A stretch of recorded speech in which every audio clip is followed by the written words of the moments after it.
Hello, welcome to Converging Dialogues. This is Xavier Bonilla. On this episode, I'm very happy to bring the conversation I had with S. Frederick Starr. Fred is the founding chairman of the Central Asia Caucasus Institute and Silk Road Studies Program, which is a joint transatlantic research and policy center affiliated with the American Foreign Policy Institute in Washington and the Institute for Security and Developmental Policy in Stockholm. He is also a distinguished fellow for Eurasia at AFPC. He has his bachelor's in Yale, and he also has a PhD in history from Princeton and 5 honorary degrees. He was the founding chairman of the Kennan Institute in Washington. He served as vice president of Tulane University and president of Oberlin College between 83 and 94. And he was very closely involved in planning the University of Central Asia and the Azerbaijan Diplomatic Academy. And he is also a trustee of one of the universities in Kazakhstan. He has written many books, including the widely acclaimed Lost Enlightenment, Central Asia's Golden Age from the Arab Conquest to Tamerlane. And he is also the author of the latest book, The Genius of Their Age, Ibn Sina, Biruni, and the Lost Enlightenment, and that is what we talk about in this conversation. We start off the conversation by talking about who these two men were, Ibn Sina and Biruni.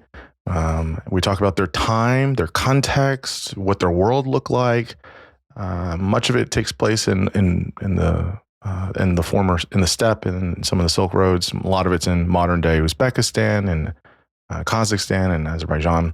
So we try to give a historical kind of map of where things were and where it looks like today. We talk about the correspondence between these two and what that looked like. We talk about their interactions in the Muslim world. Ibn Sina's vizier, the canon of Ibn Sina and the canon of Biruni.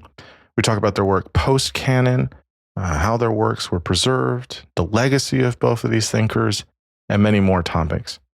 For me, obviously, Fred is tremendous. He's done incredible work in trying to understand generally, but really for a Western audience or English-speaking audience to really understand the history of the Caucasus region, Central Asia, the steppe, and really how we're getting a lot of this access, and we're able to understand a little bit better the history, post USSR, and really just opening the world literally to another side of the world, the West, if you will, of how these countries and these regions are super important and why their history is important globally. And he's been doing this work for a very long time.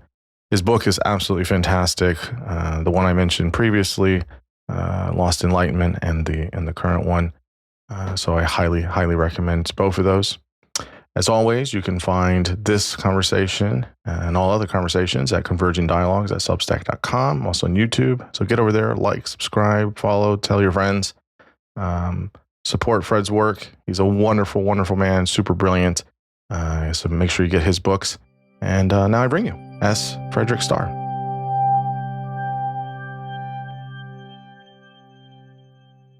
I am here with S. Frederick Starr. Fred, thanks so much for coming on the podcast. Thank you. Yeah, for sure. You've written a really wonderful book, wonderful book that I'm very excited to talk with you all about. That book is called The Genius of Their Age, Ibn Sina and Biruni, and the Lost Enlightenment, about two figures that may be unfamiliar to some people, and hopefully people that read your book will not be able to say that anymore, and hopefully they'll get a little taste of it after our conversation. So I'm really excited about that. Just before we get into it, just tell listeners just a snapshot of who you are professionally, academically, and what you're currently up to. Well, my formal function is I'm chairman of the Central Asia Caucasus Institute at the American Foreign Policy Council on Capitol Hill in Washington, and we have a parallel branch in Stockholm. And I am writing these days about Central Asia and a region that we tend to ignore. But my background is I started in archaeology and working in Turkey, then spent many years doing Soviet studies, helped found the Kennan Institute at the Wilson Center. But after the collapse of the USSR, realized that we needed to learn about these new areas that emerged as independent states. Therefore, I shifted my focus to Central Asia and the Caucasus. No, that's great. I think it's very, very important to be able to tell bits of history that are pretty consequential, but are in ways that many people in the so-called West over here don't know about and see the impact and the influence. So I think it's just tremendous.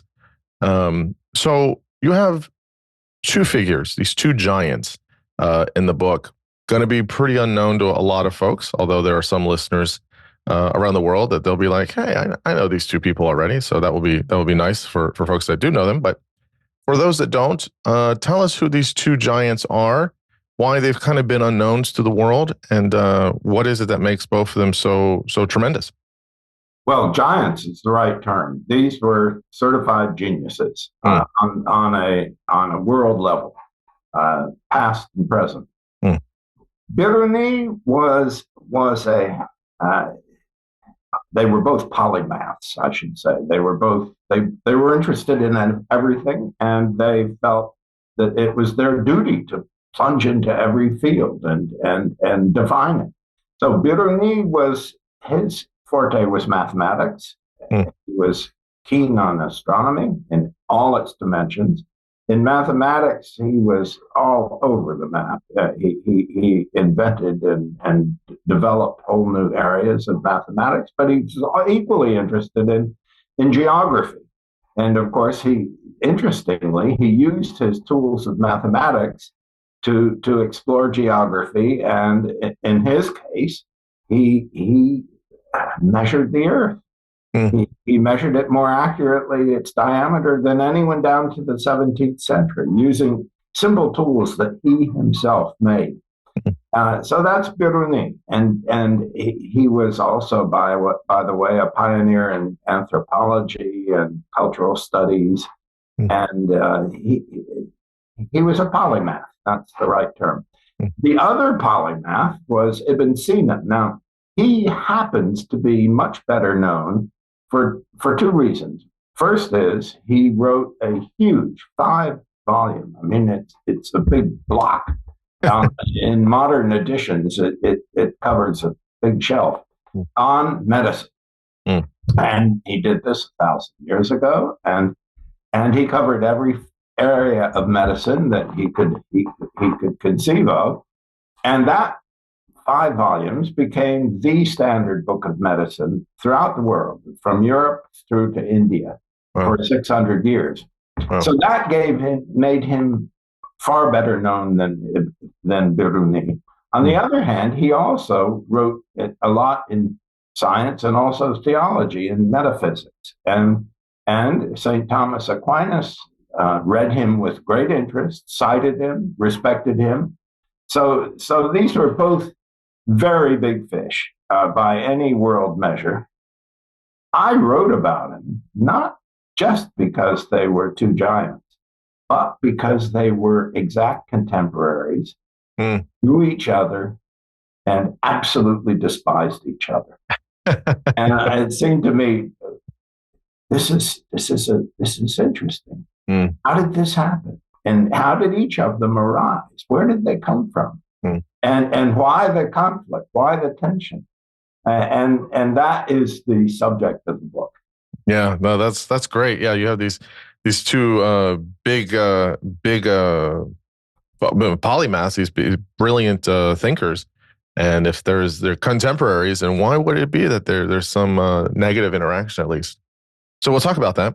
I guess the one thing that might be important for listeners is context. So kind of tell us the time in which they're operating, which century, and then kind of the setting. So you can use, kind of the empires of the time, but then where that is. I believe it's modern day Uzbekistan. There's a lot of Central Eurasian, former steppe area, which again might not be as familiar to some listeners. So just kind of parachute us into the kind of geography of the space they were inhabiting and in the time frame they were. Well, first of all, time, 1,000 years ago. That's very simple. Around the turn of the 10th to the 11th century. And it was known that they lived roughly at the same time, but an obscure German scholar was who figured out that they actually were really contemporaries. Now, geography is important. I think most of us have a sort of historical, cultural map of the world that includes the ancient Middle East, that includes classical Mediterranean of Greece and Rome, that includes the Middle East of the Muslim era, but doesn't include Central Asia. Yeah. And these two figures were, although they had intimate connections with all those other regions I just mentioned, they were men of Central Asia. They were both born geographically in what is now Uzbekistan, but they spent together some time in Central Asia, in what is now Turkmenistan, up near the Caspian Sea. And then life fell apart. The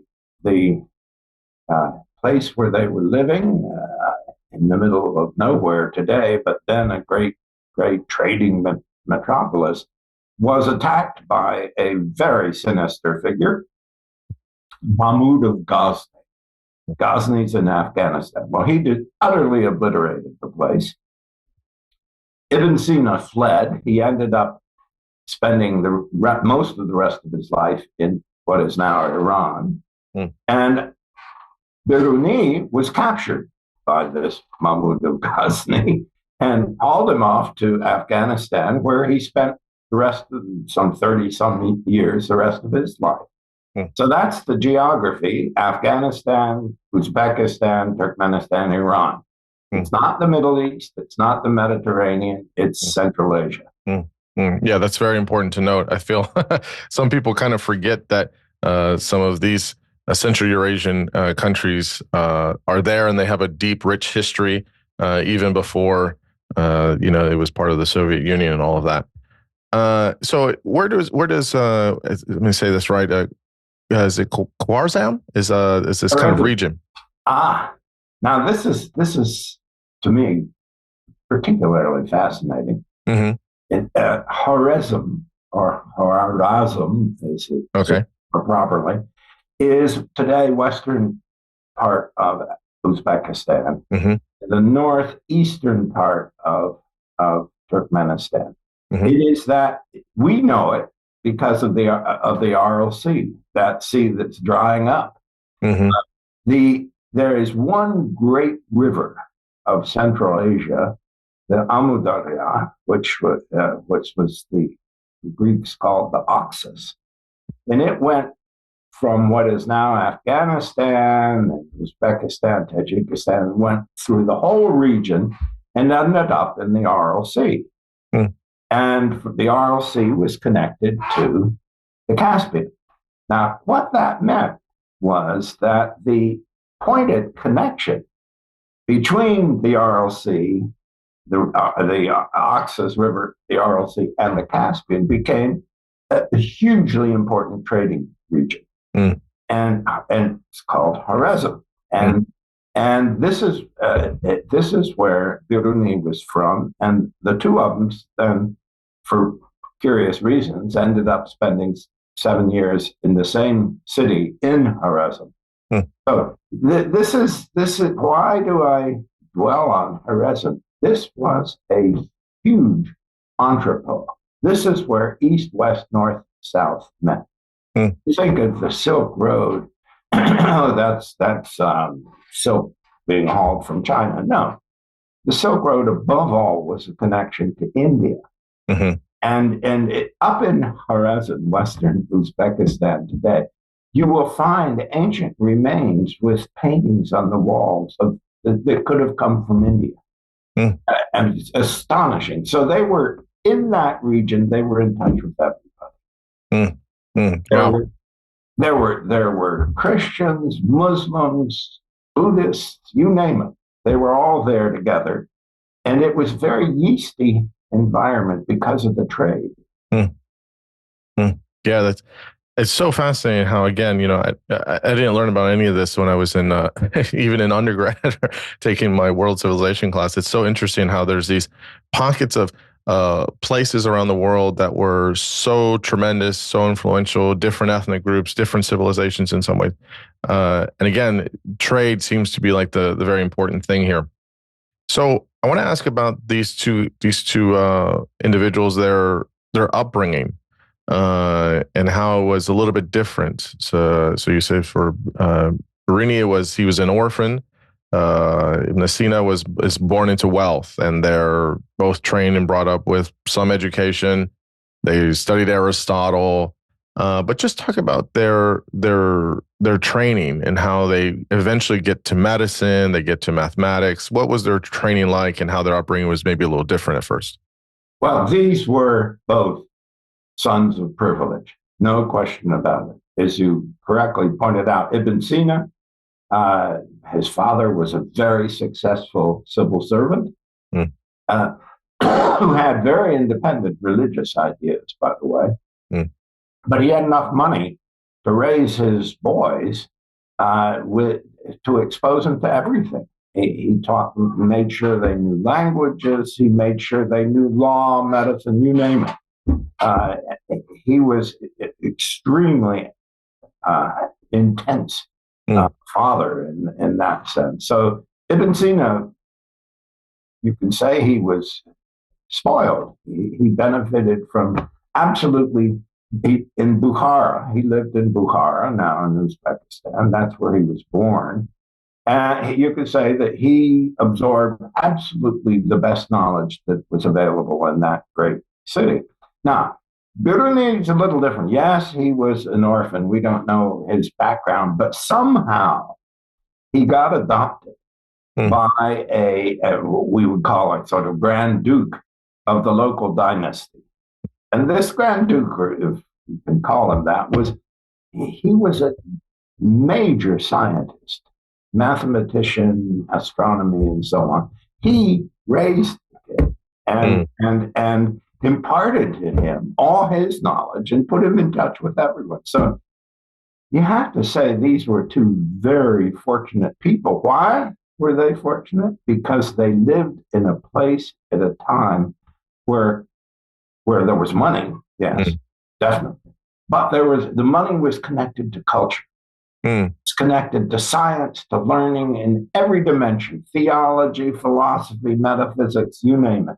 And the two guys who raised them, his father and the Grand Duke, if you will, they aspired for their charges to be absolutely at the top in terms of what they knew.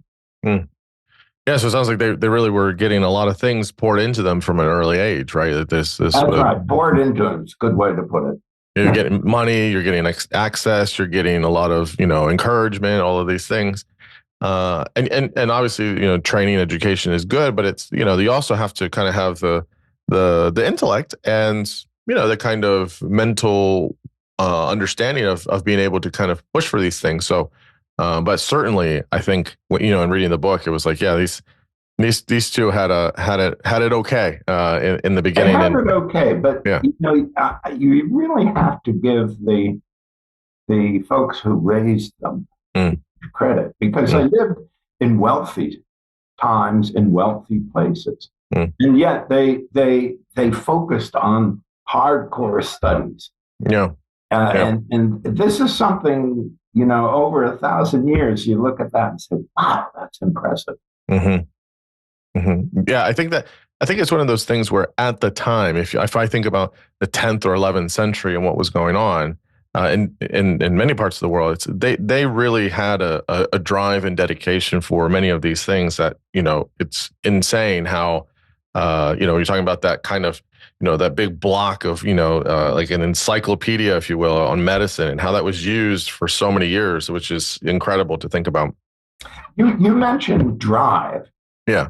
This is something. I mean, that it seems to me it's a key word. Obviously, both of them were raised in such a way that all their ambition was poured into what we would call learning, science, humanities, etc. That's fine, but there was something special in both of them with regard to drive, and that is by the time they were in their early 20s, they heard of each other. They were living a few hundred miles away from each other, and each caught wind that there's this super bright guy in Khwarezm or in Bukhara, and being young bucks, they were jealous. And so out of the blue, Biruni writes a perfectly pleasant but very detailed letter to Ibn Sina. How he delivered the letter is interesting. I wondered if he might have done it by carrier pigeon, but it was delivered, and there followed a correspondence between these two guys, a couple of 100 miles apart, and competitors who had never met and who were absolutely of the same age. And you read this today, it survives. Amazing. It survives. You read, or at least put it more precisely, Ibn Sina's version of it survives. Birunis' papers didn't come down to us, but you read this stuff today and you realize that the first letter from Biruni to Ibn Sina was very tough. And Ibn Sina's first response was very tough and polite. But from that moment on, the exchange degenerated. And pretty soon they're each abusing the other, accusing the other of idiocy, of irrationality, and so on. And even though they continue to debate major issues in science and philosophy, you can just feel the seething anger and competition between these two young guys. That, in a sense, set the tone for their lives. Yeah, it's very interesting how you see this in. I'm thinking of a pretty silly analogy here, but you see this when in sometimes in sports, right? Where many people will say, oh, how did you get so great? How are you able to do this? You could take any sport you want, I guess.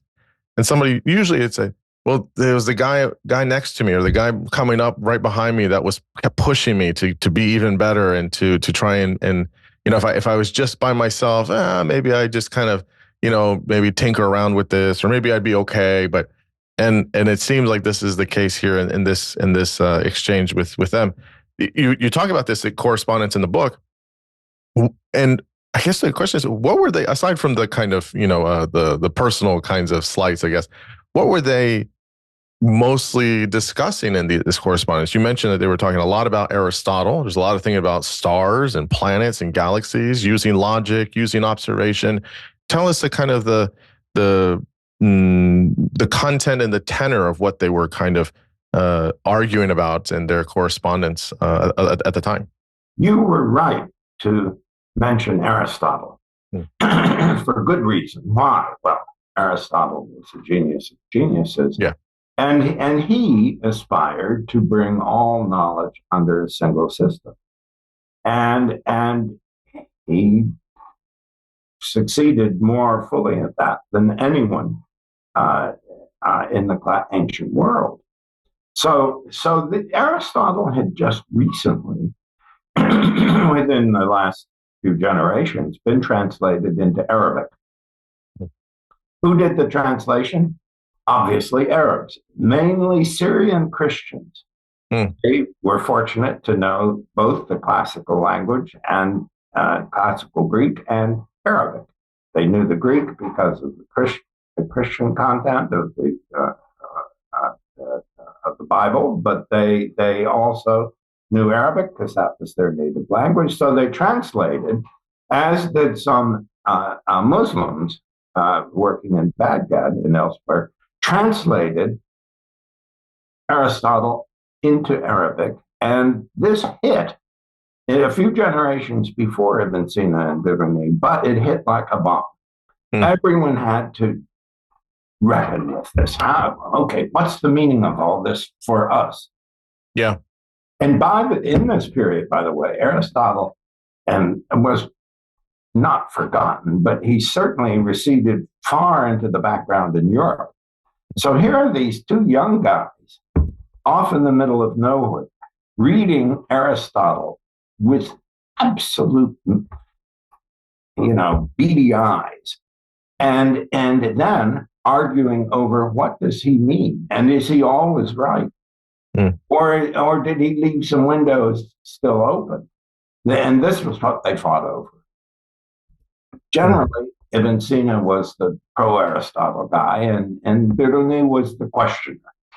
But they both agreed that you can't paint around Aristotle.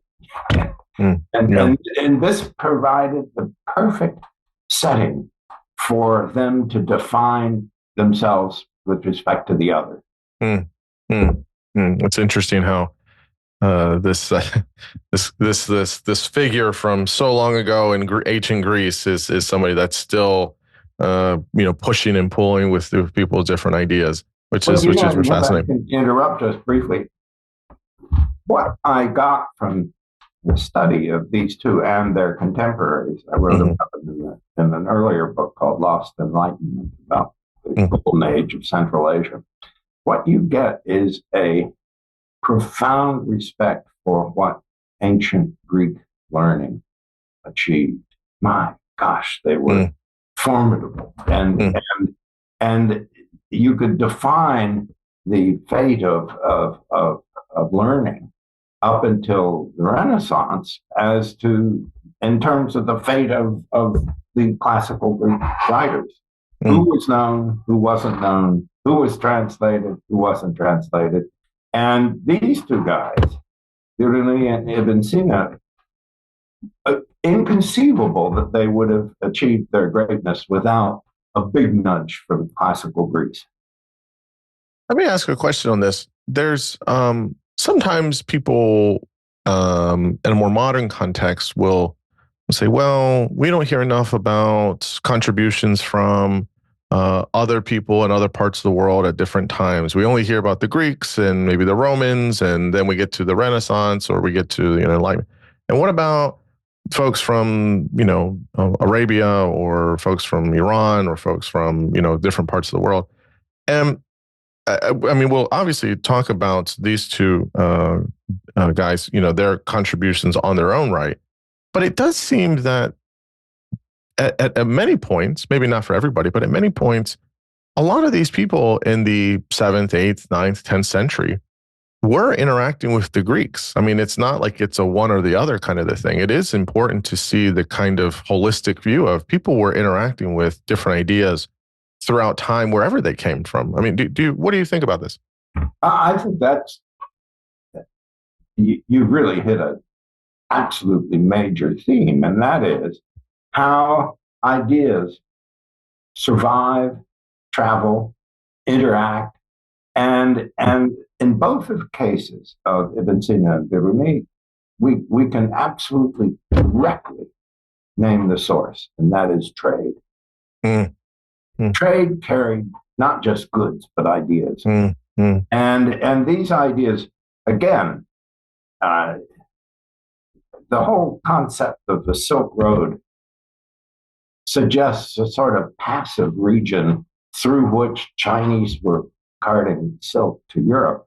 Wasn't that way at all. It was definitely two ways, A, and B, its first, as I mentioned earlier, its first goal was on the east was India, most steadily. So you have, and from the west, you have the entire Mediterranean world, the Christian world, the Greek world, the Roman world. Yeah. And we're talking about the region, Central Asia, the only region where they totally interact. And so these two young, very bright, very well-educated men grew up with this very heady atmosphere of the best thinking from everywhere. Give an example. Up until this time, if you wanted to count, there was strange systems of doing so. It was the Indians who invented what we call incorrectly Arabic numbers and the decimal system and all that. Indians invented it. How did it get to the West? Through Central Asia. Central Asians trading with the Indians say, "Hey, I like the way you do your accounting," and they borrowed it, and then they wrote about it. One of the people from Khwarezm, again, named Al-Khwarizmi, meaning the guy from Khwarezm, he really led the introduction of what we call incorrectly Arabic numerals into the Mediterranean world. And so this is typical. This is why they could only have come from this region. No other place on earth was directly connected to the Middle East, to the Mediterranean, to Europe, to China, to India. It's unique. Yes, it's. I mean, there are certain places at just certain points where there appear to be this kind of crossroads, this kind of intersecting of, like you're saying, ideas, trade, people groups, things like that. I mean, and this is one place. I mean, maybe other people might know of. Istanbul has kind of been that way at different points as well. It is this kind of but without the intensity of connection to the East. This is absolutely unique but both India and China, two great Eastern civilizations, both of them are alive and represented in Central Asia, as are the Europeans, Mediterraneans, Arab world, etc. Yeah. It's right there at that doorstep, right? Of it's right there. People are coming, people are going. I think it's important, the point you make about not only were people coming from the East, but then they were going backwards as well, or going the other way as well. So there's this kind of two-way kind of piece there. There's an interesting piece here that you talk about. So obviously they have their correspondence, but you talk about the encyclopedia, Birunis' treatment of the ideas of Arabs and Muslims for the ideas of astronomy and science, and looking at history and juxtapose, I guess, with Herodotus. Talk about that element of what he was looking at to Arabs and then Muslims generally at that time. What was he pulling from there? What was he trying to interact with these kind of ideas? Well, thanks to all this translation of the ancient Greek writers, many of whom lived in Roman times, by the way, so they were, you could call it Greco-Roman culture. Thanks to all this translation into Arabic, which was like Latin in the West. It didn't mean that if you spoke it, you were an Arab. It was just the language of education. But due to all this, the idea of mastering this forgotten heritage from the classical world, this was where it was at. They were immersed, if you will, in classical studies. But they didn't just read them, they did so very critically and wanted to add on to that. And I think that is one of the stimulating forces in all this. And that is that, especially for young people, the time these two geniuses were growing up, here is this massive block of learning in every field from the classical world. They wanted, hey, we want to be on top of this, but we want to add to it. And it's the shift from simply absorbing to adding to or perfecting that occurred in Central Asia, and which these two geniuses epitomized. Imagine, on the one hand, Biruni measuring using, if you recall your high school and college math, using sine laws with very complex mathematics to measure the distance to the Earth to the Moon or to the Sun. Well, he developed his own sine tables.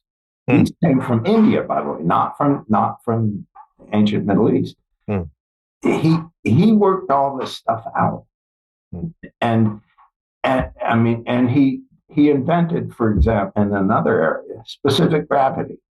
The idea of specific gravity was his, but he then developed tools, equipment that could measure specific gravity up to 3 or 4 decimal points.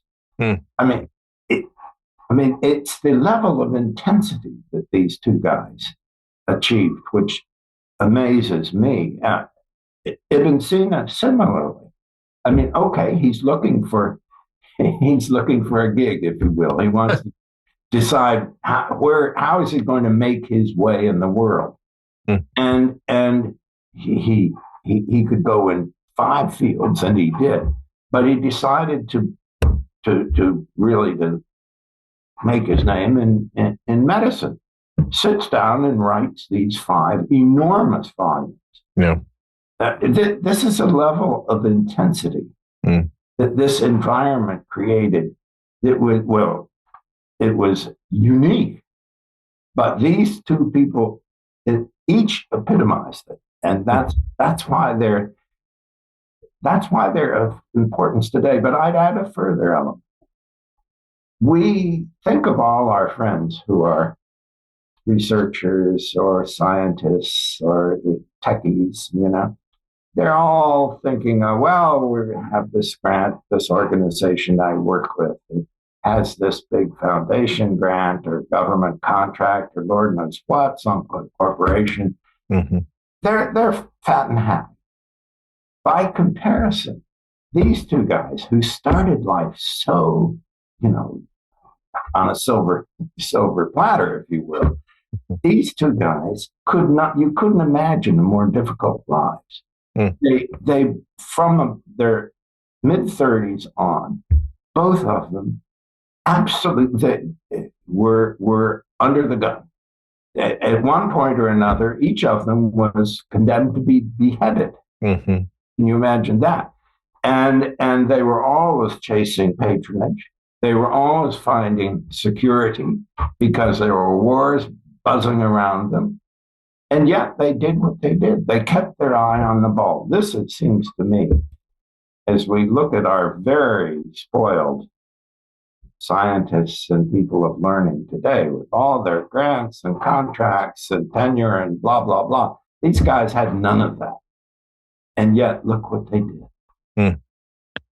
I wonder if it's almost because of that, right? That this is the space where they can kind of, move away from all of that, and they can say, okay, here's where I can kind of get lost in this, and they can push for that and really dedicate their time. But certainly, I mean, there's a different time, and there's different things, and it's one of those things where it's like, yeah, you have wars and you have all these things going on around you.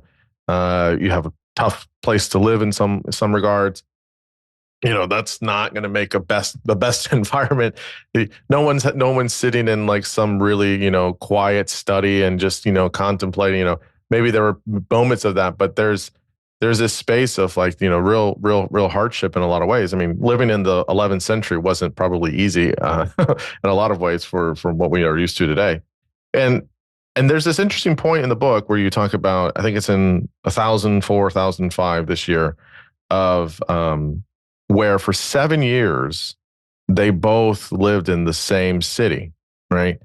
And Biruni's work as the vizier to the Shah of Khwarazm was important for his research. This is this interesting point here. Why?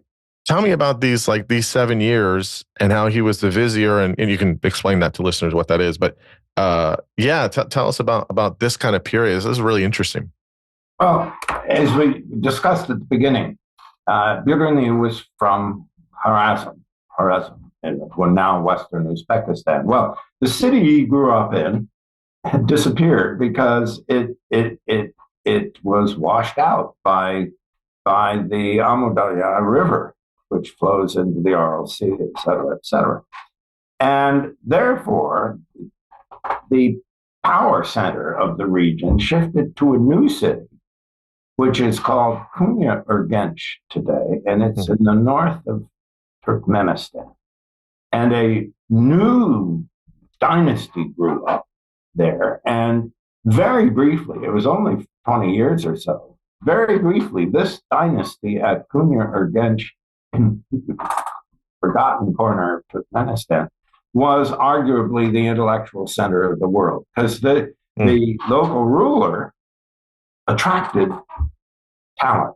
And he had the top people in every field in the sciences and learning. And of course, in that context, he went for Biruni, a local guy, and he brought in Ibn Sina from Bukhara, who was out of a job anyway. So here they were for 7 years together in this new burgeoning capital in the middle of what was then a very important region of the world. And we know they had common friends because both of them spoke of people who were friends with the other guy.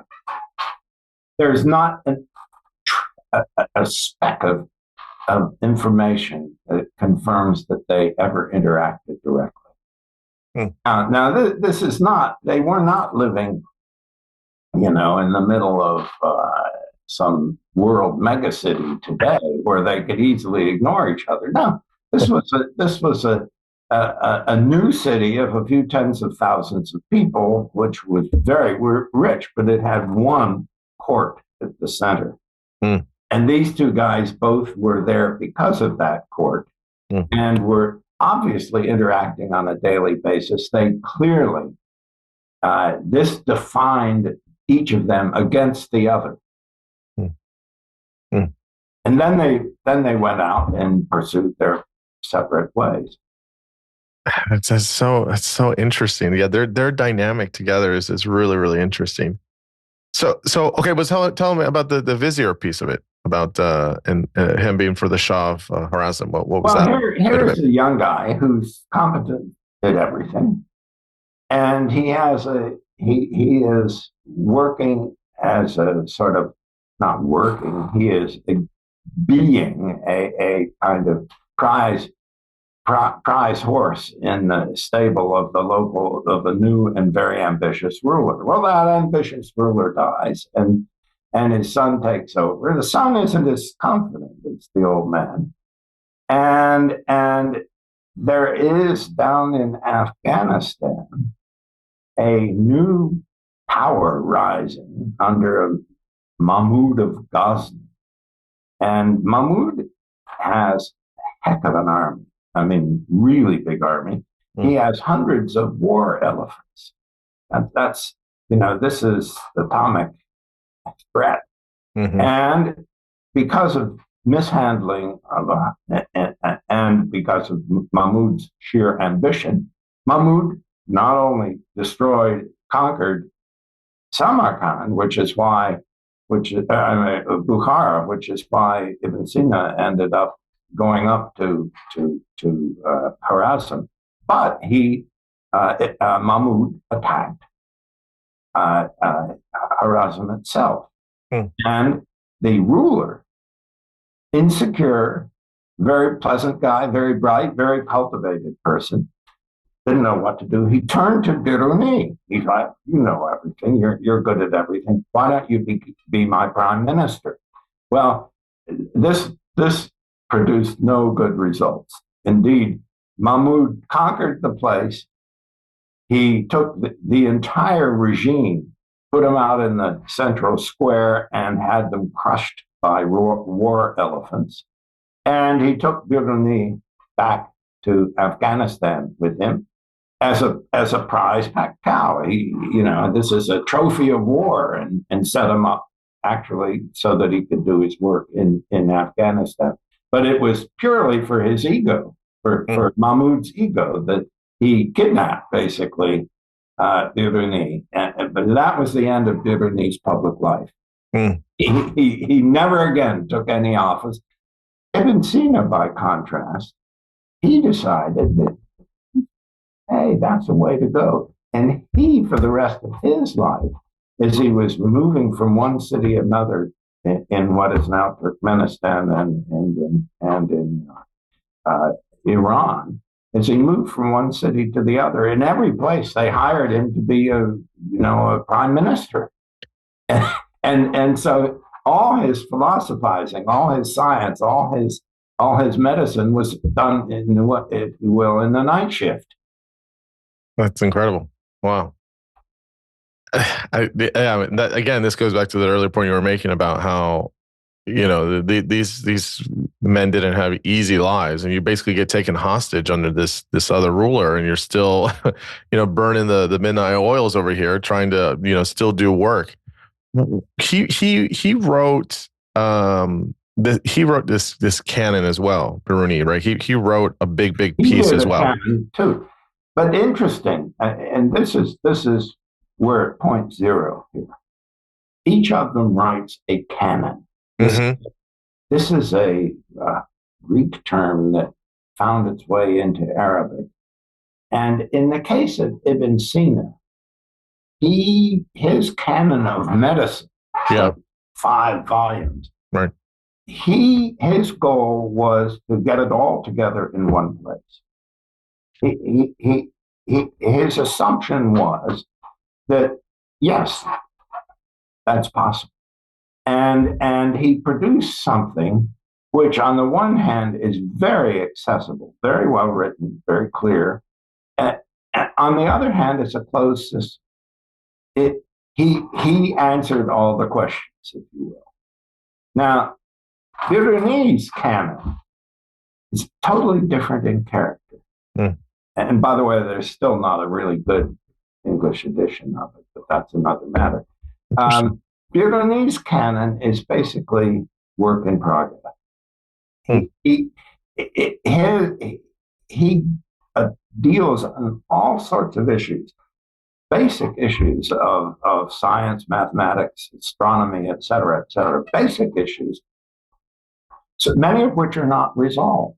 And he ends up in his canon saying, well, okay, if you want to resolve this question, what you need to do, and say it's in astronomy, you need to wait 231 years until this planet and this planet are in just the right position, and then you have to have a very good observatory, and so on. In every field, Birunis' writings had the smell of what we would call work in progress reports. Everything for Biruni was open ended. Oh, how I regret that I won't be around when this next cycle astronomically occurs and we could observe such and such. And he was this way with everything. Everything was, you have the feeling that Biruni viewed the world as a challenge for the future intellectually, how to answer the great questions. Whereas Ibn Sina answered the great questions to his satisfaction and to the satisfaction of people everywhere for hundreds of years. So not only are they each in his own way very distinctive geniuses, but the contrast between them is one of the fundamental contrasts of human life. Those who look for closed systems that are all-embracing and solid, and those who are comfortable with open-ended questions, yet continue to live. Yeah, the way Biruni did a kind of his more open system is very, very interesting. That makes a lot of sense. That sounds very, in some ways, analogous to how we do science now. It's like, well, future directions, conclusions are always hedged a bit, whatever.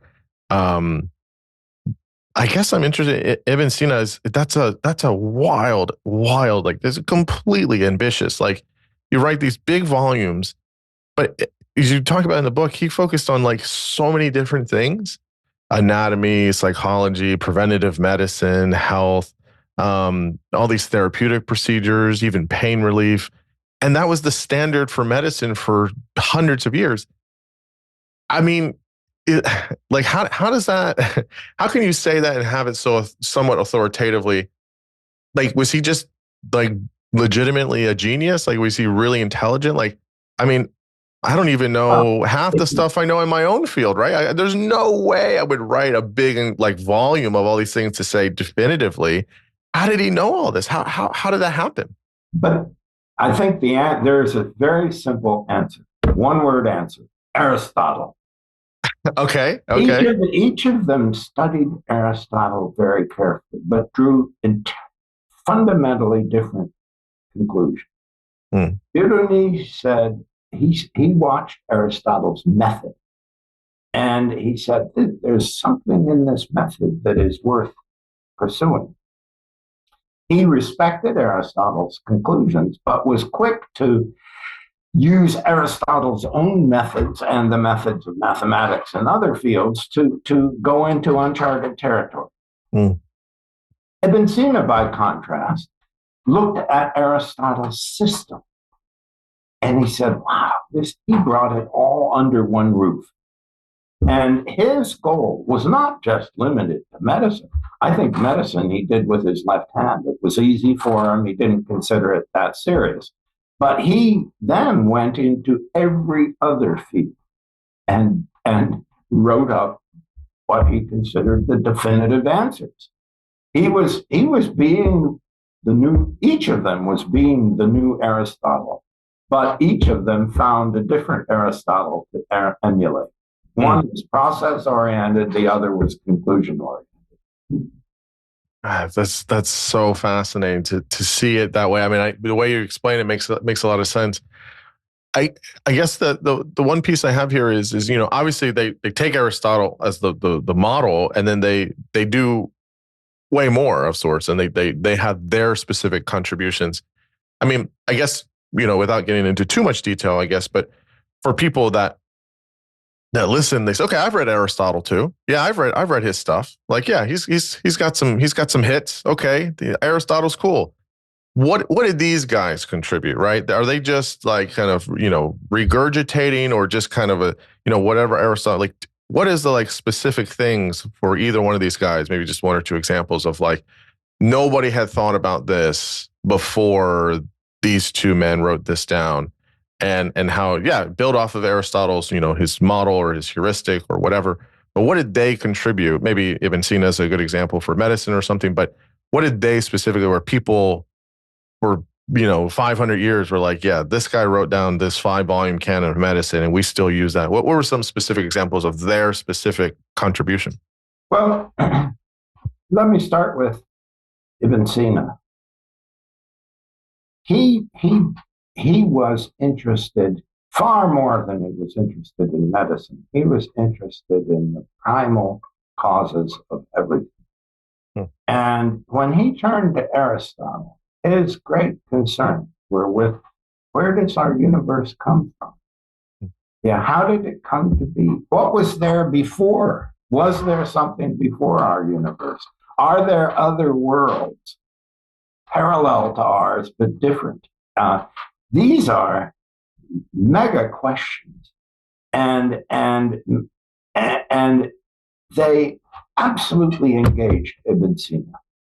And this is why you have a formidable army, not army, unfortunately, but a formidable gang of really impressive scholars in America, in England, in Europe, in the Middle East, in Central Asia, in Russia, who are studying Ibn Sina's deep thoughts on these imponderables, on the existence of God, on the nature of God. What is the soul?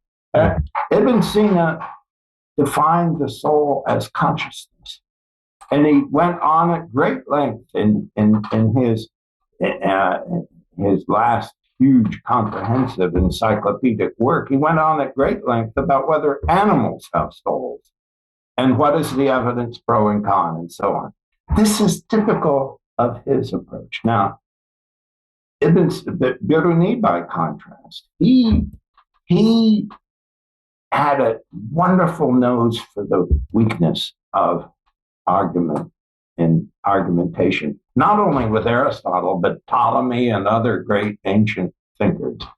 And he, for example, was fascinated by locating on the globe. Of course, they knew exactly the world was round. That was not an issue.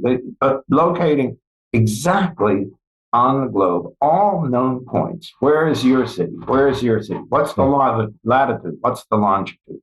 Well, he built a globe and put pins on these globes, on this globe, for every place where he knew the latitude and longitude. Some of these had been collected in ancient times, hundreds of them. Wow. He put them on his globe. But then he sent people out, or he himself, when he's in a new place, like being in Ghazni in Afghanistan, added that, put a pin for that.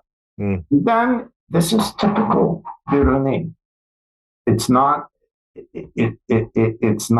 what Ibn Sina would have done.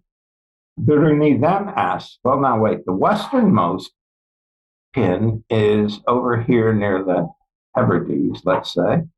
The easternmost pin is out in the Sea of China. And that only comprises less than half of the globe. What's on the other half? Now, here he's back to Aristotle and back to the classic, of whom there are many, Ptolemy especially, these incredible Greek thinkers. I mean, you just have to be in awe of them. He said, well, they say that there was a world ocean out there on the other side. But then Birunis, using his logic, says, oh, now, wait a minute. On the part we know from the Hebrides to the China Sea, there is land all the way there. And and that obviously fits rules of nature. Why should the rules of nature on the 2/5 of the world that we know about suddenly be suspended for the other 3/5? Therefore, he said, there must be land out there on the other side of the world. Then he asked, well, wait a minute, if there's land, a continent or two, could it be inhabited? Well, he says, well, looking again at his pins on his globe, which Mahmud was eventually destroyed, looking at his pins, he said, well, now the northernmost pin is way up there near what is now Finland, and there are people living up there. And the southernmost pin is down here in Africa or southern India. There are people living there. Therefore, unless these land masses on the other side of the world are shoved into the north and the south, which you'd have to explain, we have to assume that those land masses are the way they are in the known part of the world. Therefore, they are in an inhabitable zone. Conclusion, therefore, this guy sitting in the middle of Afghanistan in 1000 AD concludes that there must be unknown continents out there and that they must be inhabitable. Now, this is from a guy who never saw an ocean.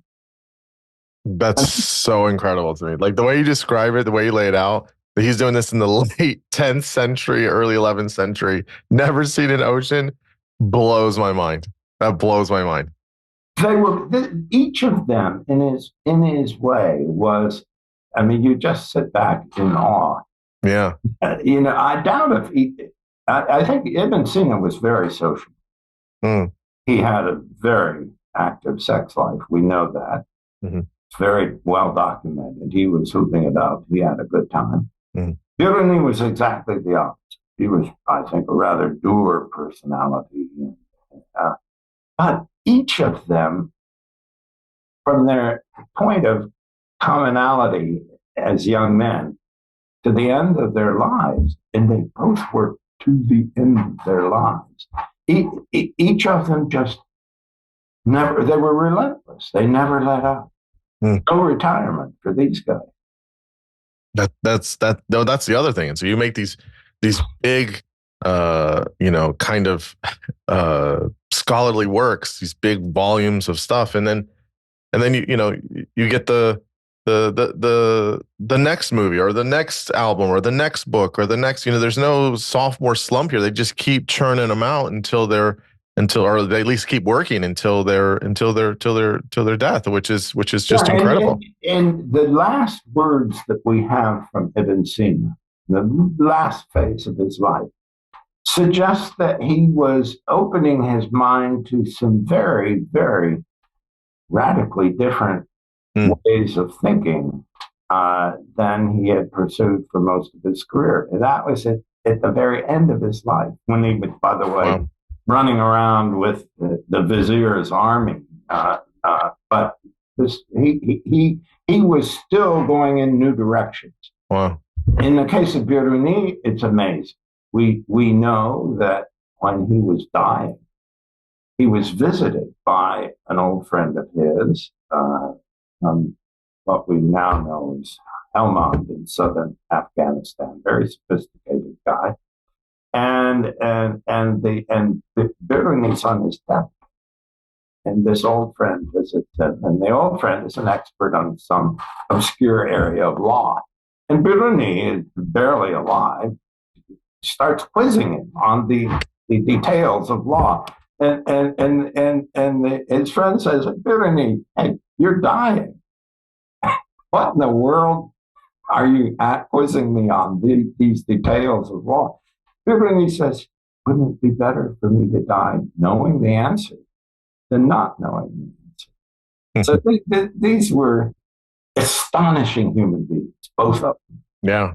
It's so fascinating to hear these kinds of stories from a very far away place, at least from my vantage point, and then also how they were able to do all this is incredible. So one thing I was in the end of the book, you kind of talk about this. I was curious about this. Is so they die obviously, and I'm curious about how. 2 points. How was their work passed down and preserved for centuries later? And people thought to do that, and how that kind of worked, I guess, briefly. And then, who were their proteges, who followed up on their work afterwards in the, century, or the, decades right after, and then centuries later, people are, picking them up. So yeah, how was their work preserved and passed down? And then how did other people kind of take up the mantle and say, well, they got this right, but we're going to keep pushing this further, and then this and this and this. How did that kind of spell out for the first, couple hundred years after they died? But let's recall that Biruni is sitting in Afghanistan, and Ibn Sina's last days were in what is now in Persia, and what is now Iran. Therefore, it was far more likely that copies of works by, everything was copied, of course, not printed, copies of works by Ibn Sina would travel into the Mediterranean world than it was for works of Biruni.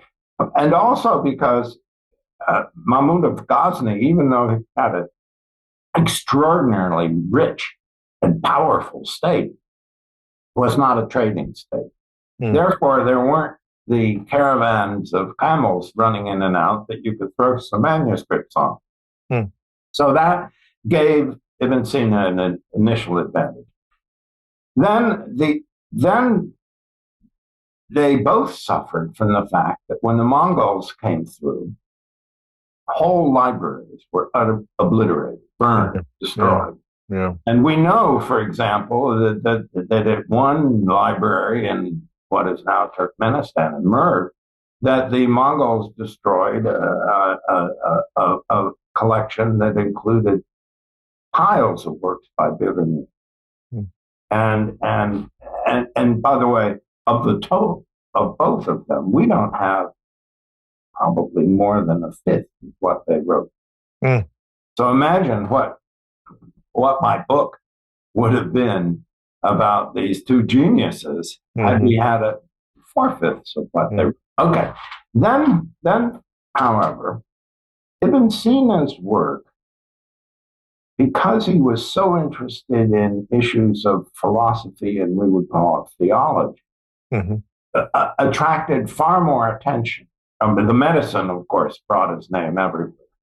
But these other concerns meant that there was a whole industry in the Muslim world, and then in the Jewish and Christian worlds, to pursue these great questions of metaphysics and philosophy and theology. So little by little, Ibn Sina entered the west and crossed the Mediterranean, if you will, and was translated into Latin, which this didn't happen with Birunis. Mm. And it was only actually in the middle of the 19th century that a German scholar came across one of two of Birunis' great books. Wow. He patiently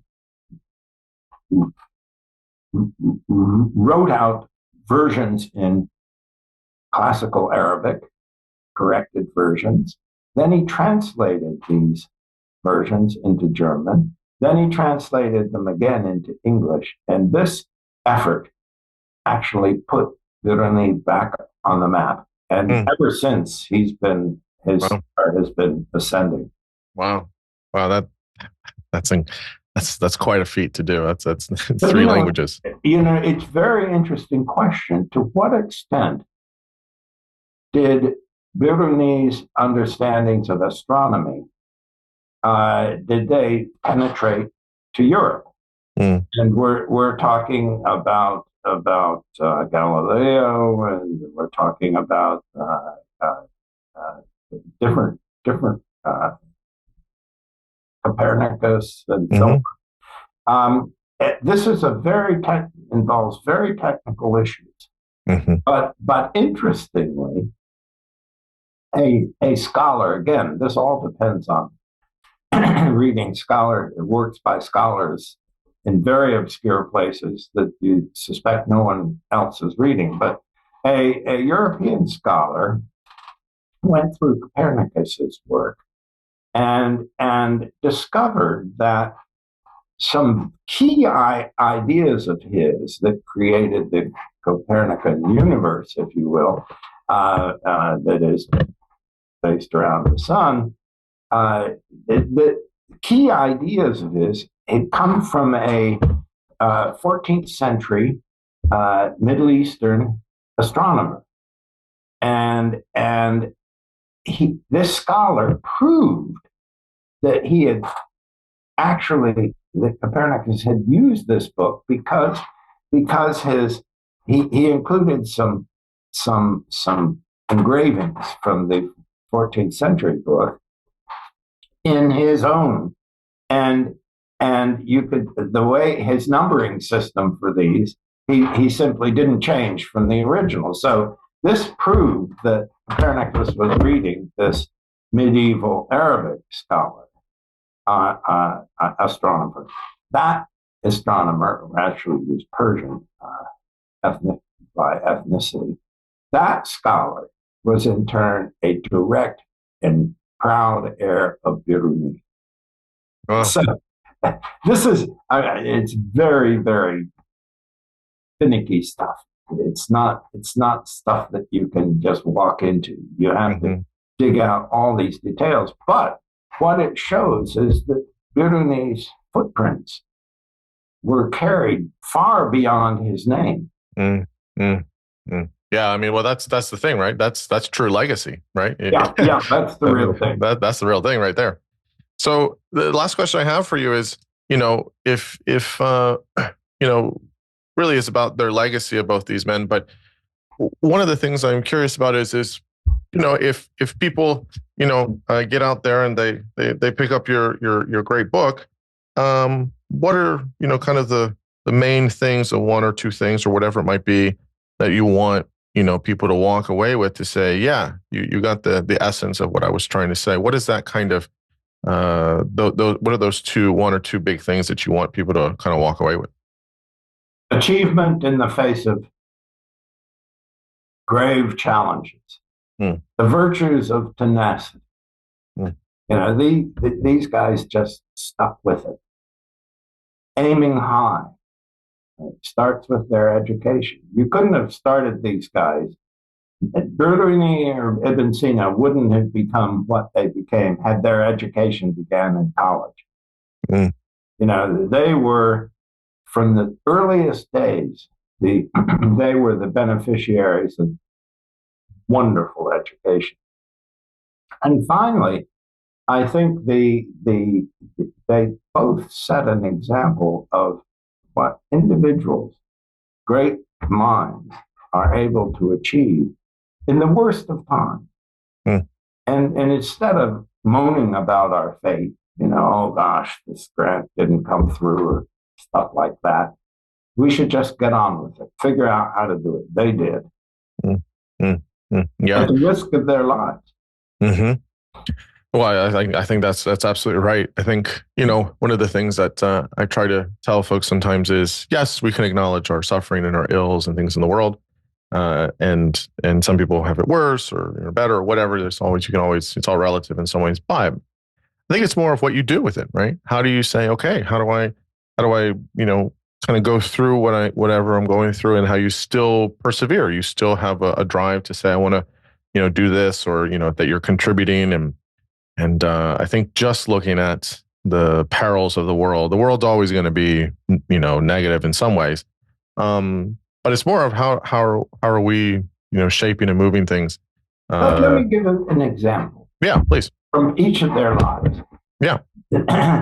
Both of them, as I've mentioned earlier, were seen by this sinister and extremely powerful figure from Afghanistan, Mahmud of Ghazni, as people he wanted in his court to show off. And at one point, though, Mahmud got wind that Biruni had some very, very unorthodox views, and Mahmud was very pious and straight down the center line.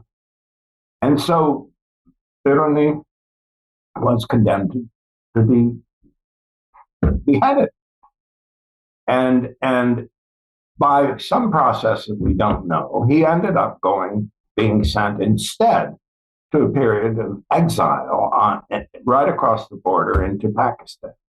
And there, interestingly, he was locked up in a castle, which is still there, by the way. And it is there that he did all the research that led to the measuring of the diameter of the Earth, with equipment that he himself built and with the mathematical tables that he himself developed. Okay, that's achievement in the face of the worst situation.